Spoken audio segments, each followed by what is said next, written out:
Hello, Kenan here from Fiction Atlas Press, bringing you another indie connection. And today I'm going to be telling you about some indie books that you might enjoy if you're a fan of Slayer by Kirsten White or of Buffy the Vampire Slayer, which this is based on. We have already done an indie connection on Buffy, but there are so many great vampire books out there that have been inspired by the series, and I thought, while I have Slayer, why not do an indie connection on it? So here are some books that you might like if you're into vampires.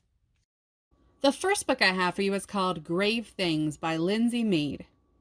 Viola Danvers is the foul-mouthed exorcist you never hope to meet, because if she's around, you've got problems, hellish problems. Covered in protective tattoos, and with a priest for a stepbrother, she travels the world taking on whatever nasty thing that just crawled out of hell. Most of Viola's customers tend to be financially stunted. Leave it to demons to prey on the poor. But when a wealthy Scotsman asks for her help, suddenly it's more than restless souls sweeping V off her feet. As the new client tries to break down her walls, demons smell sin in the water, and it's his soul they're circling. Can Viola save the Scotsman without losing her heart in the process? The second book I have for you is called Lore and Lust by Carla Nicole. Haruka Harano is alive, but not quite living. Surviving, but not thriving.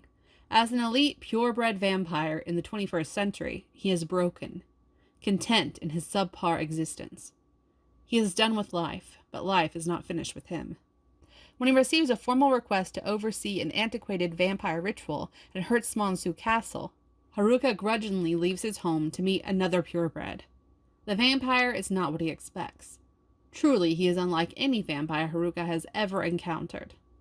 Cautious, innocent, and with the warmth and gravitational pull of the sun. The third book I have for you is called Vampire Hunter by Cassandra Lynn. She's a 2-century-old vampire. He hunts creatures of the dark, like her. No one is supposed to know vampire Azella had loved a vampire hunter 200 years ago, but when a magical stake emerges with the power to eradicate even the oldest vampires, leading her on a quest to infiltrate Hunter Academy and destroy the artifact, she's forced to face the ghosts of her past. The handsome hunter who guards Hunter Academy bears an uncanny resemblance to the love she has never forgotten. The mortals clash with hunters, a raging war on the brink of chaos. Can Azella survive the battles and find love with a man sworn to kill her kind?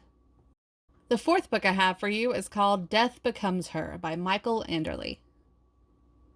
What you thought you knew about vampires and werewolves is wrong. So very, very wrong.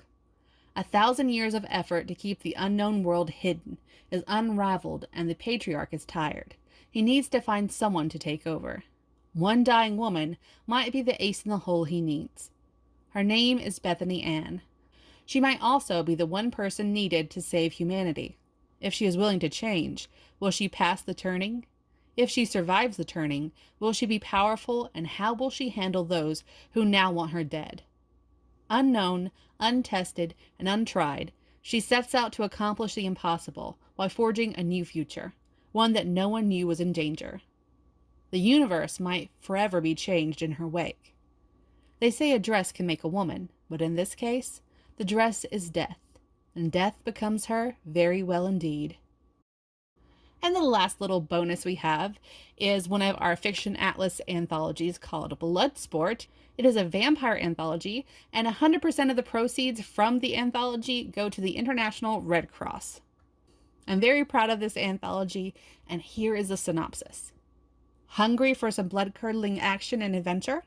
Maybe even a little romance? This clan of talented authors is dying to bring you 11 vampy stories you can really sink your teeth into. One click today for more vampy tales than you can shake a stake at.